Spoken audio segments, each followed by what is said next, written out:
How Sunny Got Her Name by Mouse Deer.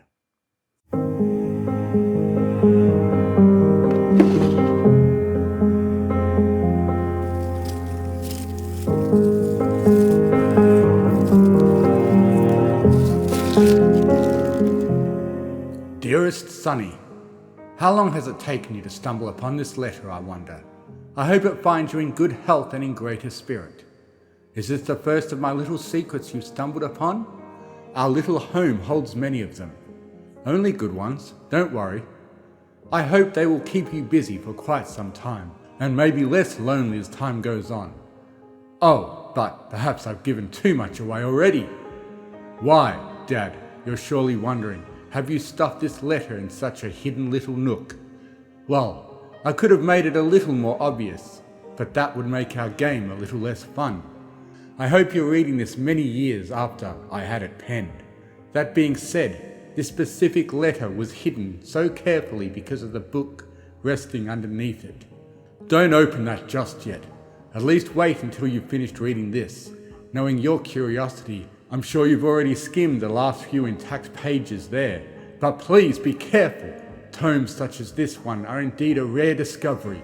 Once you finish this letter, the book will be all yours to explore if you so wish. But first, a story. There's great power in a name. Ponies have always emphasized the importance of a name within their culture, and not just Earth Pony culture, but all three races.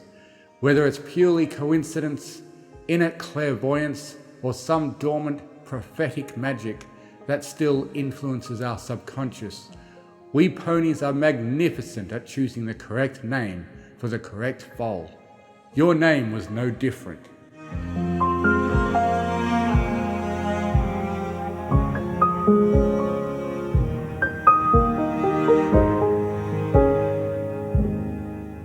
But to begin, we must return to my own foalhood. Maritime Bay has changed little since then, so hopefully it's not too hard for you to set the scene. I was an awkward foal in every sense of the word, but that never stopped me from making as many friends as I could. I was, and this may be hard to see from me now, but really, it is the truth, quite the bundle of energy in my early years.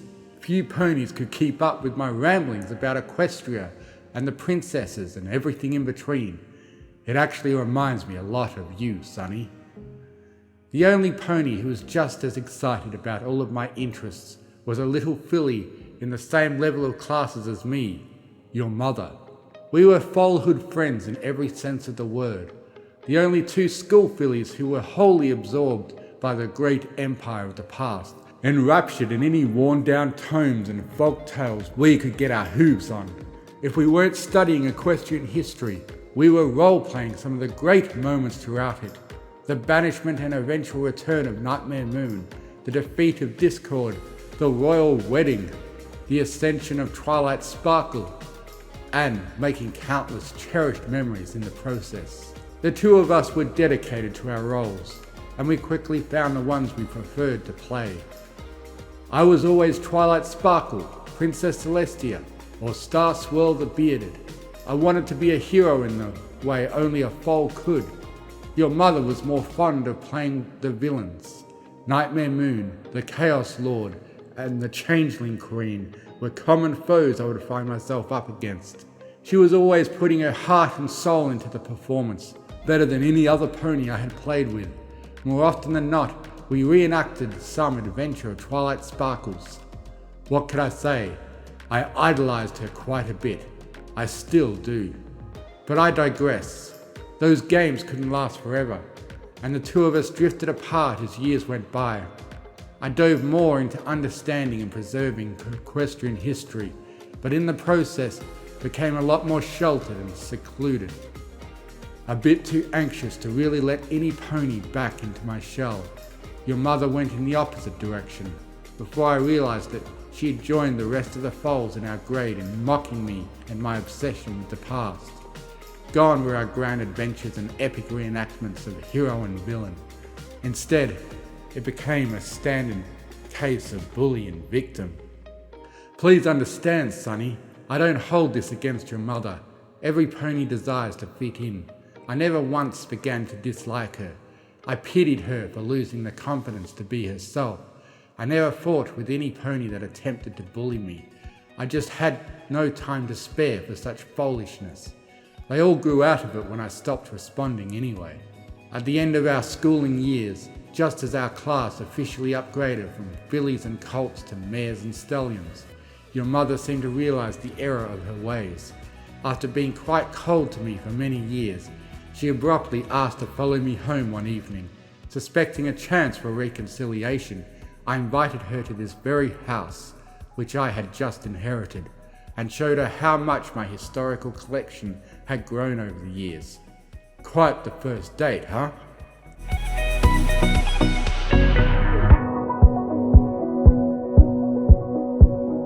Well, it seemed to work, because soon enough she dropped to the floor and promptly bawled her eyes out, saying she was sorry for everything she had done over the past few years. She had missed our halcyon days, and she wished she had never left in the first place.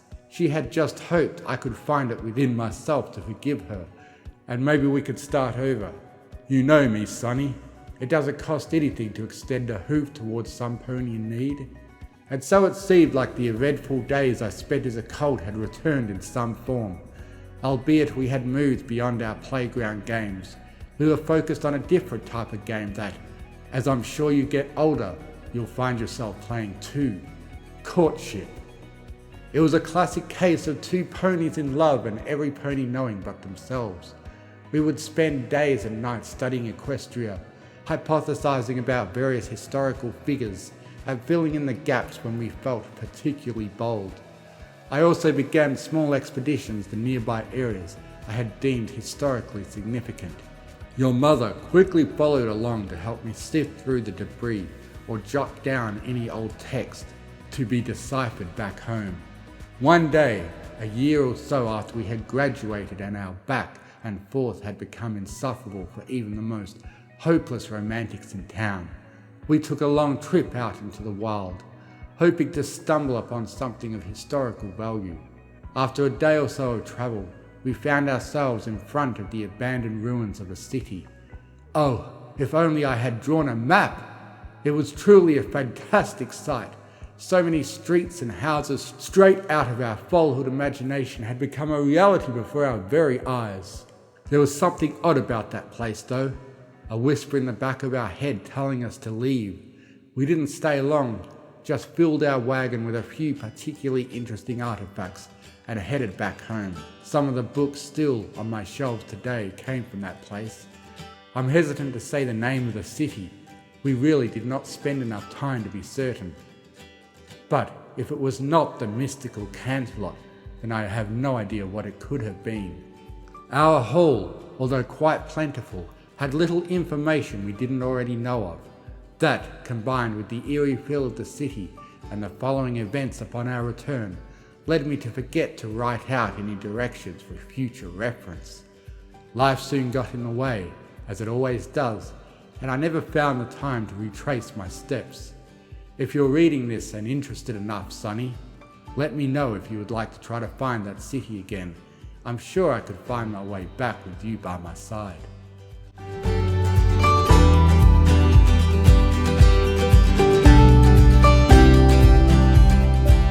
Upon our return home and examining of various artifacts and trinkets, your mother became quite interested in one worn-down book she had stumbled across. I, however, saw little value in it at first glance. Its binding was practically falling off. There was some circular emblem on the front cover, but it was so worn down that we could not make heads or tails of it, and the vast majority of the pages had either shriveled up, crumbled to dust, or lost all of their faded ink completely. But there were about 3 pages that actually had legible writing upon them, and Sonny, until this point, your mother and I were just amateurs.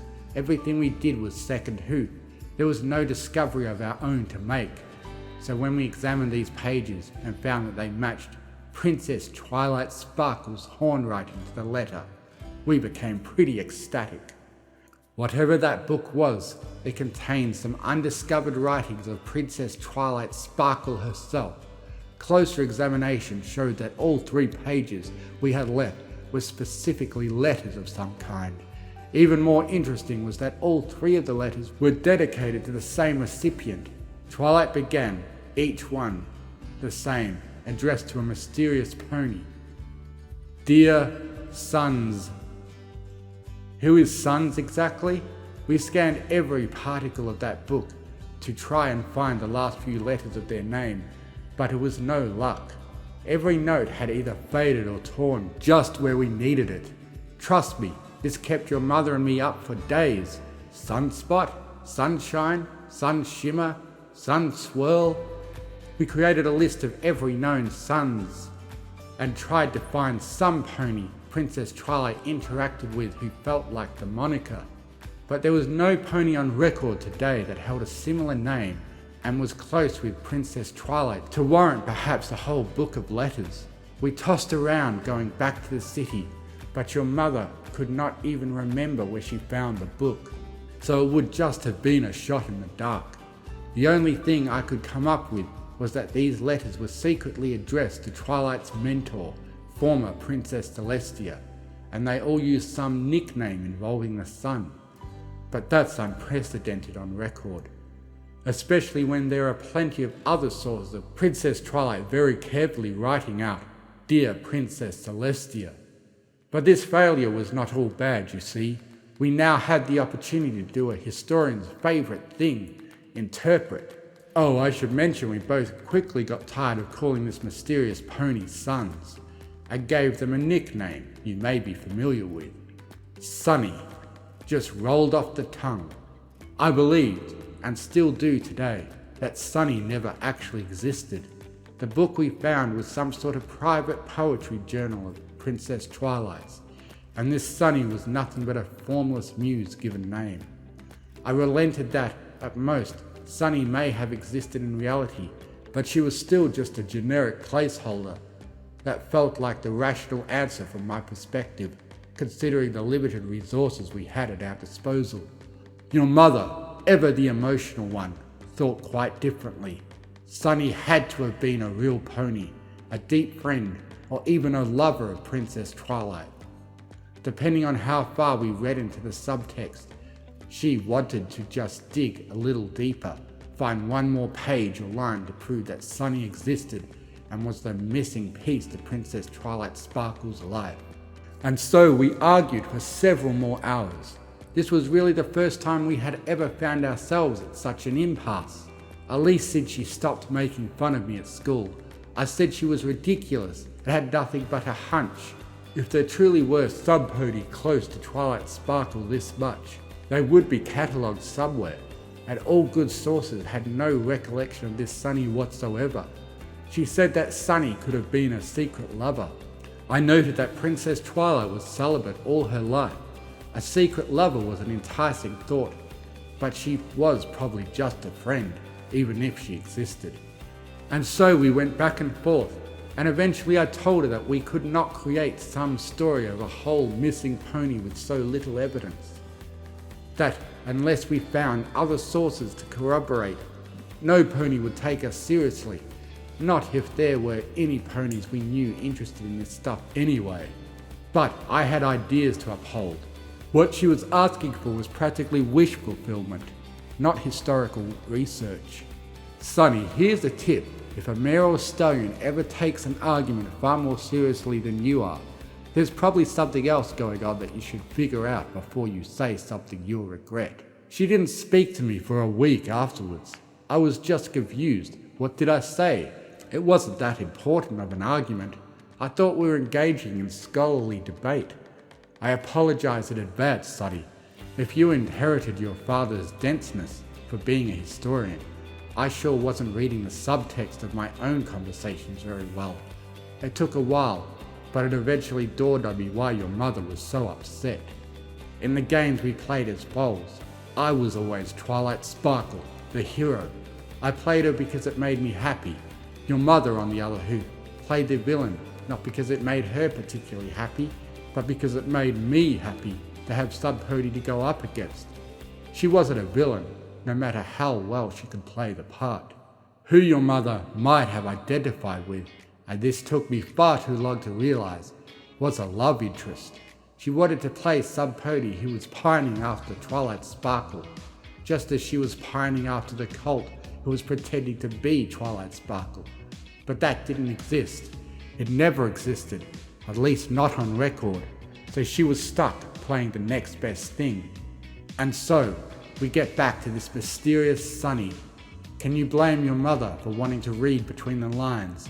Maybe Sunny really was Twilight's lover. And as I thought more and more about your mother and what she meant to me, I began to hope that Sunny was real too. I eventually got out of my stupor and searched for her all across town. The second I saw her, I got on my knees in apology, saying I was sorry I didn't understand what she was feeling and that I've always loved her. Typical phrases of a foolish cult finally realizing what he actually wanted in his life. It fortunately did not take much for her to forgive me, and we officially became an item that day. She gave me some of the best years I ever had. The whole debacle with Twilight and Sunny faded into memory too. We had a life to live and a family to build.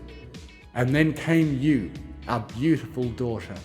As always, when one deals with a new foal, a question quickly arose. What do we name you? Our firstborn, the one to continue our legacy. Without hesitation, your mother turned to me and said it should be Sunny, after that mysterious pony who we knew nothing about. I said, why? What's so special about Sunny that's worth giving it to our firstborn? There's power in a name, and sure, Sunny wasn't bad by any means. Hopefully this foal would grow up to be a bright and happy pony, but we should think a little more on it. There was potential baggage attached to that name for all we knew. We couldn't even agree on what Sunny meant in the first place.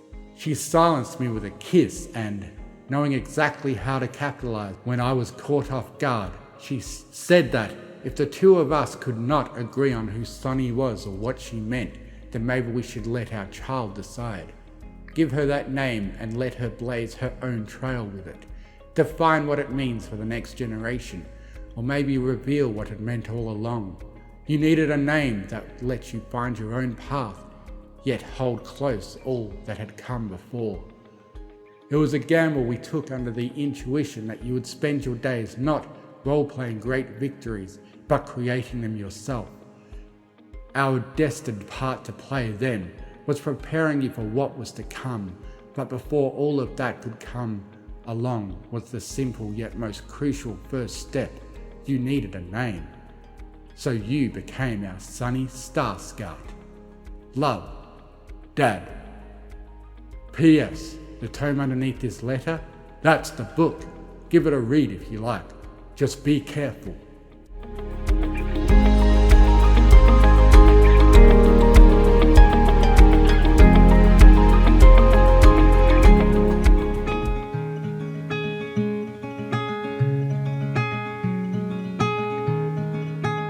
Sunny set down the letter and eyed the journal in front of her carefully. "What's the matter, Sunny?" called Izzy from nearby while sorting through a pile of debris. "I found a letter from my dad," she said. Izzy stopped, trotted over, and placed a hoof on her back. "Do you want to talk about it?" Sunny sighed. "Well, eventually, but there's just one thing." She grabbed the old book in her hands. "My dad said in the letter that this book was nearly destroyed when he found it." She quickly flipped through the pages. "But it looks good as new." "Well, what's it about?" asked Izzy.